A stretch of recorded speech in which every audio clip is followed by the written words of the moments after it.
I've been running this channel for 4 years now, so here's a special to celebrate. Hi everyone, welcome back to my channel. I'm Dave Musson, at Dave Musson on Instagram, and this is the place where I talk to you about all things Stephen King. Now, as you know by now, this is a special video to celebrate the 4th anniversary of this channel, and I'm very much aware that there are quite a few of you who have been there right from the start, or at least right from very early on. And to those of you, I say a special thank you. Obviously, I'm incredibly grateful for anyone who checks out any videos on here, but for those of you who are the long haulers who've stuck with me, thank you so much, really appreciate it. Virtual high five coming your way. Anyway, as I like to do on this anniversary, I wanted to record a special to mark this milestone, but I wasn't sure what to do. That was until Skunky2290 suggested in the comments that I should do a special on recommending other horror authors that fans of Stephen King might like. And straight away, that's it. That's what I'm going to use. However, I'm going to put my own little twist on it. So I am going to recommend some other horror writers to you, and I'm assuming you are a fan of Stephen King, so I'm recommending other horror writers that I think you will like based on particular Stephen King books. But here's the twist. I'm only recommending indie horror authors. Now, as an indie writer myself, I know just how good a feeling it is to have somebody else actually read with and engage with your work. So my hope with this special is obviously that I'll give you some great books that you'll go and enjoy and some new authors for you to discover. But not only that, I really hope you give these books a try. You purchase them where you can. You review them if you like them on Goodreads and Amazon, great places to review them. And you talk about these books and these writers on social media. Follow their accounts, sign up to their newsletters, get involved. Honestly, what might seem like a very small act on your part, even just rating a book and, if you can, giving it a 1-sentence review, that can mean the absolute world for an indie author. And like I say, hopefully you'll discover lots of new talent in this list that you will take away and enjoy for many, many years to come. So there's a bunch of the authors coming up in this special that if you've followed and checked out the Constant Writers podcast, you will hopefully already be aware of, but it's a good point to remind you about them, and they are all talented enough for me to keep banging the drum at you about them. So like I said before, I'm going to do it on the process of, if you like such and such Stephen King book, then I think you will like this from this indie author. Most of my indie books are ebooks, so I don't have lots of props to hold in this video, but I will overlay the artwork for the books in front of my face. You don't have to look at me too much. And I will make sure that in the description all of the names and titles are referenced, so you can go and find them and support them and read them and then review afterwards and all of that kind of stuff. Anyway, I'm rambling now. I know it's my party, but still, let's get started, shall we? Here are 19 indie horror authors that I think you will like if you like Stephen King. Okay, if you like Salem's Lot, then you definitely need to check out Montague's Carnival of Delights and Terror by my good friend Jamie Stewart. Montague, as we'll call it for ease of words, it has the kind of scope and scale that you don't often see indie authors try. It is a doorstopper of a novel, and it is a love letter to those doorstopper Stephen King novels, like Salem's Lot, like Under the Dome, like Needful Things. And this book has plenty going for it. And the main reason I'm tying it to Salem's Lot, well, you can probably guess, is vampires, baby. But it's great. Carnival, outsider, in a small town, weird things going on, lots of violence, lots of blood. Someone working to try and tie it all together, and a really satisfying payoff. Oh, and it's set in the 80s too, so you get that nostalgia hit also. Honestly, if you're a fan of Salem's Lot, you're going to love Montague's. Right, if you like Gerald's Game, then you definitely need to read In the Arctic Sun by Rowan Hill. So Rowan is another one who has been on the Constant Writers podcast, and In the Arctic Sun, it's just a book that has stuck with me ever since I read it. It's a pretty quick read, but like I say, it will live long in the memory. And why I've tied it to Gerald's Game is because of the isolation element to it. So the key part of Gerald's Game is that isolation horror and the imagining of what if, what's that, what's going on. You get that in spades in the Arctic Sun. And what I love about In the Arctic Sun as well is, so it is set up in Alaska, and Rowan manages to make just the background noise of heavy machinery feel incredibly oppressive and sinister. And then it just builds this atmosphere that hooks you in this book and makes you desperate to know what's going to happen next. Okay, if you like Night Shift, then you definitely need to read Dark Lines by Jack Harding. So Jack has put out 3 collections of short stories. There's Dark Lines, there's Warning Signs, which is also terrific, and there's Ripper County, which is all stories based on Jack the Ripper. But Dark Lines is the one that I feel most aligns to Night Shift and is probably the easiest sell for a King reader. It's just really, really high quality, nasty short stories. So many good ones in there. And if you like that collection, then definitely go and read his other ones as well. But Dark Lines, it's a home run. If you like Stephen King's short stories, you will love this. Trust me. Okay, if you like Misery, you need to read This Is Where We Talk Things Out by Caitlin Marceau. A just thoroughly and utterly claustrophobic novella, I guess, that is just hella intense. And even though the characters in Caitlin's book are mother and daughter, the dynamic there is very similar to the one between Annie and Paul in Misery. There is isolation here, there's an element of being trapped, there's winter weather, and there's horrific stuff happening. Honestly, you definitely need to read it. Okay, if you like different seasons, then you need to check out Thomas Gloom's Stories with Horror and Heart series. So he's up to volume 3 of this now. Each one is 4 short stories, and as it says on the title, they are stories with horror and heart. And I think it's a natural pairing to different seasons because that collection as a whole covers both of those things. Now, Thomas is one of the nicest guys in the indie scene, and his writing is terrific, and it will scare you, but it will also make you feel good. And again, I think that's a nice match for a lot of Stephen King's writing. So yeah, definitely check them out. Am I repeating myself yet? A little bit, but who cares?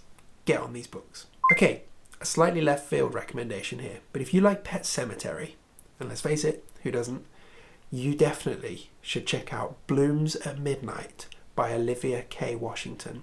Now, it's left field because Blooms at Midnight is a collection not even of short stories, it's more of poetry and very short prose, all tied around child loss, stillbirth, and trying to deal with that and moving on from that.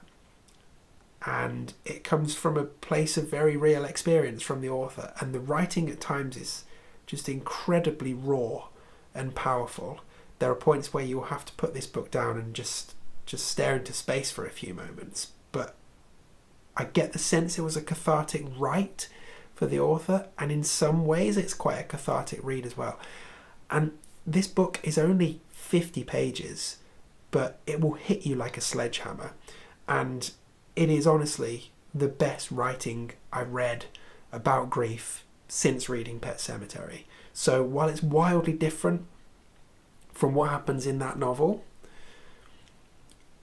if the key takeaway you have from Pet Sematary is all of the stuff about grief, and you can deal with the subject matter of child loss, which I appreciate is not for everyone, but if you're able to accept that and give it a go, honestly, you will be rewarded immensely with Blooms at Midnight. It is a stunning piece of work. Okay, if you like The Body, then you've got to read Cool Kids by Jason Pellegrini, another alumnus of the Constant Writers podcast. Jason is a super cool guy. He's got a bunch of books and I'm still working my way through them, but The Cool Kids has a natural affinity to the body, which is what Stand By Me was based on, of course. Kids going off into the woods, exploring, and, well, I guess this is where it differs, because whereas Stand By Me is more of a coming of age stuff, The Cool Kids definitely has coming of age, but also has some really weird shit too, so give it a go. If you like Joyland, then you've got to take a trip to the Smileyland series by Spencer Hamilton, another one who has joined us on the Constant Writers podcast. And, well, I mean, the Smileyland series is a world that continues to grow and is one that is sort of peppered across different releases and some short story collections as well. But you absolutely need to track this down and get on these books. Smileyland is an abandoned amusement park of Spencer's own creation, and living there is a sinister smiley face slasher. And oh boy, these stories, so much fun, just joyous, violent, bloody, queer horror at its finest. Give it a try. And why have I tied it to Joyland? Because of the amusement park stuff. Like, if you like your creepy carnival settings, you will love Spencer's world of Smileyland. Okay, if you like the Regulators, then you've got to give Brewed Vampire Bullets by Garth Jones a go. Another friend of this channel who has been on the Constant Writers podcast.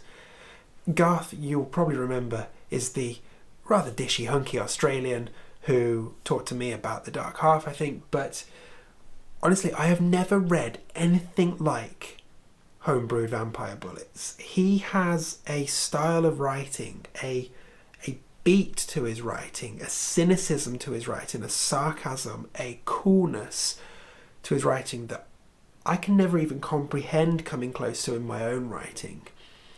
He's the most creative swearer I have ever seen. And honestly, this series is just wild.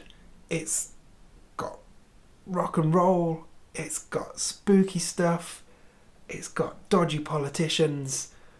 It's just got so much you could ever wish for in a series of books. And if you can, get the physical editions for this, because Garth has put so much effort into them. The design is exquisite, even down to the little details of every band name has its own font in here. You get crazy pieces of art within there. You get different formatting for different styles of text that's in here. So like when there's magazine articles, they're formatted differently. And not only that, Garth commissioned a musician to actually create a soundtrack for it. So there's QR codes throughout the book where you can pull up the soundtrack to play along while you're reading. Why have I teamed it with the Regulators? Because the Regulators is absolutely fucking batshit crazy, and so is Garth's book. So if you like that complete unhinged, what the fuck am I reading vibe of the Regulators, you need to get on Brewed Vampire Bullets, okay? Okay, if you like Skeleton Crew, you've got to get on to How Good It Feels to Burn by Michael R. Goodwin. Another Constant Writers guest. Michael is my second favourite horror author from Maine. And How Good It Feels to Burn, that was my first encountering with his work. It's a collection of short stories, and it is terrific. And I've paired it with Skeleton Crew mainly because I'd already mentioned Night Shift earlier. You get my drift, right? If you like King's short stories, then as well as checking out the one I referenced earlier, you've got to check out this one by Michael Goodwin, and then go and dig into some of his other books. He's released loads of standalone short stories, and to be honest, like, he's at the point now where for me, he is an auto-buy author. Whenever he's got stuff coming out, it is in my basket and it is on my Kindle on release day. You've got to check him out. So good. Okay, if you like Christine, you definitely need to read Grey Noise by Marcus Hawke. So Marcus's story is one of a guy who sets up a kind of retro cool video store and encounters this TV by the side of the road that he thinks will be perfect to put on the counter and play some old videos. And of course, that TV has a whole load of dark stuff going in on there and takes you down a path that is pretty darn terrifying. And I've tied it with Christine because of the nostalgia for old relics and how they can totally possess you and how you can become obsessed by them. Again, it's not the most obvious pairing, but I think it works. And I think you will enjoy it a lot. And just being in a world where there's a VHS rental store open again, it's just a joy to be in. And again, if you like that one, Marcus has loads of other books to check out. And if I ever get round to doing season 3 of the podcast, he is definitely on my wish list for guests. Okay, a bit of a cheat here, but if you like Creepshow, and I'm talking about the movie, although there is the comic book as well, so let's sweep that into this. But if you like Creepshow, you have to read a short story collection called We Are Not Ourselves Today by Jill Giradi and Lydia Prime. I remember when I reviewed this, I was lucky enough to get this as an advance copy to read and review it. And my basic takeaway was, this is a book version of Creepshow written by 2 riot girls. And honestly, if that doesn't sell it for you, then, I mean, you may as well just skip ahead to the next one right now. But trust me, this collection is great. Nasty, gory, tongue-in-cheek, campy, and 2 really great female voices in horror. And I'm conscious that my list of 19 is predominantly male-identifying authors, but, you know, I'm working harder on reading more women and women-identifying authors. But these 2, honestly, you need to get on them. Some of the stories here are just absolutely fantastic. They will scratch at your eyes and punch you in the face and leave you wanting more. Okay, if you like Dolores Claiborne, then I think you would also like Dead Relatives by Lucie McKnight Hardy. And this is possibly stretching the definition of indie author a bit, because this one has been published on Dead Ink Books, who are getting relatively big, at least over here in the UK, but they're still an indie publishing house, so it still counts. Now, I was drawn to this collection quite shallowly by the front cover. There was just something that spoke to me about it. But my God, the stories inside are wonderful. And I've paired it with Dolores Claiborne because the way Lucie writes about women and womanhood just feels like a natural bedfellow for that tale on Little Tall Island, because so much of that is about what it is being a woman. But honestly, the stories in Dead Relatives, I'm the second one in the collection, if memory serves me correct. The ending for that made me audibly gasp. It's one of the best collections I've read this year, 2024. And I can't recommend it highly enough. And to be honest, I think if you're a fan of any Stephen King book, you will like this one. But trying to pair it, Dolores Claiborne feels like a sensible one. But honestly, even if you don't like Dolores Claiborne, you'll like Dead Relatives. So just go and get it, okay? Okay, if you like The Bazaar of Bad Dreams, yet another short story collection, you need to read 20,000 Bloody Words by Denver Grenell. So another author from Down Under. Denver's stuff is always fantastic. But 20,000 Bloody Words particularly spoke to me because, as you might have inferred from the title, 20,000 words for a book is not very long. This is short fiction. This is microfiction. This is the kind of thing I try to do with my Tiny Tales of Terror series.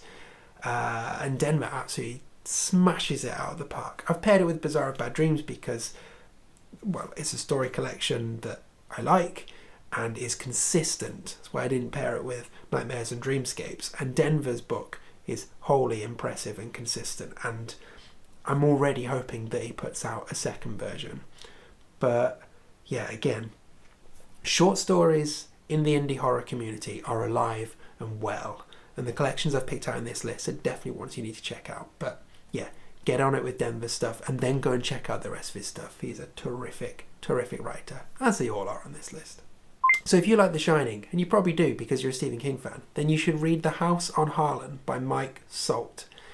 Now, Mike is a terrific character in the indie horror scene.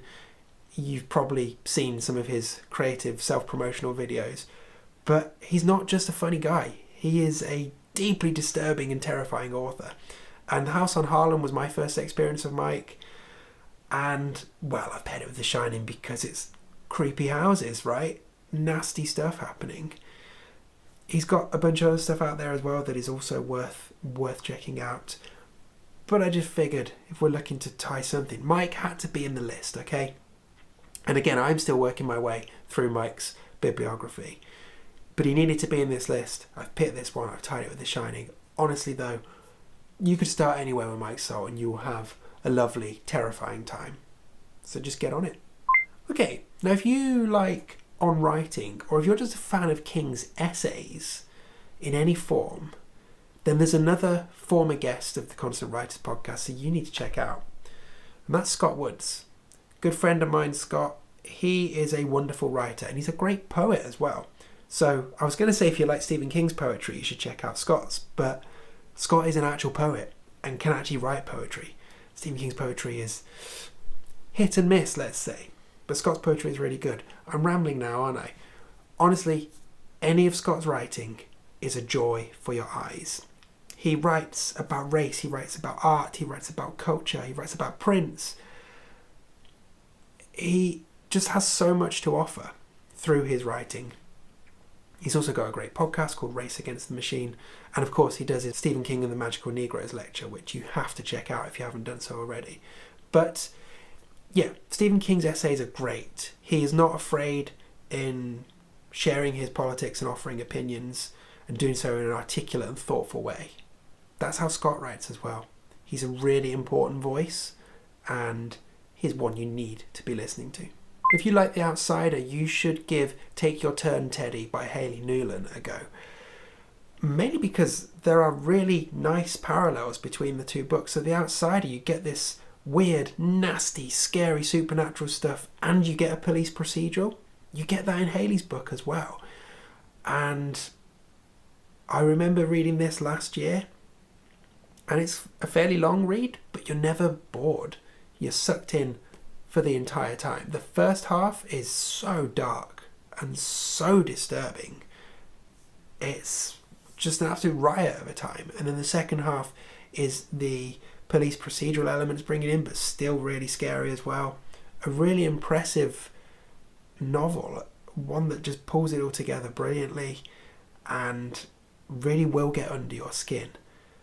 So yeah, definitely give it a go. Now, if you like Bag of Bones, then you should give Those You Killed by Christopher Badcock a go. Another guy who has been on the Constant Writers podcast. And in some ways, I was a little hesitant tying Those You Killed to Bag of Bones because Those You Killed is way better than Bag of Bones. And Bag of Bones is sort of known for being this super horny, kind of weird book. But the reason I've paired it is because Bag of Bones is set in this sort of forest, lakeside location, which is similar to Those You Killed. And we're dealing with a main character who is working through some stuff. Now, the stuff that the main character in Those You Killed is dealing with is pretty heavy addiction and nasty stuff. But I guess it's pretty nasty in Bag of Bones as well, because Mike Noonan's dealing with the loss of his wife. But anyway, enough about Bag of Bones. Those You Killed is a wonderful, wonderful book that I thoroughly enjoyed reading. The way Christopher is able to draw these characters that you really care about and you want them to overcome their demons, mixed with some really strong side characters that feel very Kingian. And not just side characters in a small town, but side characters in a small town that is tucked away in the woods. So they're that little bit weirder. Really, really good. And then some just thoroughly mind-bending and disturbing scenes. All I will say is the astronaut. Like, that's all you need to know. And if that has got you curious, good. Go and read this book. So lastly, this is very vain and self-indulgent of me, but it's my video, it's my anniversary party, so I don't care. If you like Everything's Eventual, then you should read Once More Around the Sun by me, my first proper collection of short stories. I've put the Tiny Tales of Terror out there, but this one is 13 short stories that are all longer than 1,000 words, and they are all set in my fictional town of Kingsworth, which is a setting I'm going to be coming back to in future pieces of work. So yeah, there's lots for you to enjoy here. There's a supernatural podcaster who goes missing and we get some found footage of what might have happened to them. There's a creepy goings on at the local daycare nursery for all the little kiddies. What's happening there? There's a really nasty tale of somebody going to visit the grave of her husband. There's a famous author coming to town and staying in a weird hotel. And there's loads of other stuff that I kind of remember off the top of my head now, but I think you'll have a great time. Oh, yeah, a cult of boomers taking people out into the woods. That one's particularly fun. And there's a Christmassy one as well. There's one story for every month of the year, all set in and around Kingsworth. I'm very proud of it, and I think you'll enjoy it a lot, so go and check that one out too, okay? At least go and check it out when it comes out on the 13th of August. But you should be able to pre-order now. Okay, there we go. There's 18 indie authors for you to check out, and me, based on the Stephen King books that I think are a good matching for them. Please go and check them out, and as I said earlier, buy the books if you can, review them, rate them, talk about them, share them, follow their social media, sign up to their newsletters, and just let them know that you enjoy their work, because honestly, it makes all the difference. Anyway, that's enough for this video. Thank you so much for 4 fantastic years on this channel. Here's to many, many more years in the future, or at least as far as we can go, as far as we can stretch this before you guys start getting bored of me.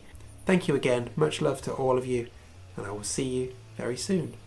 4 years.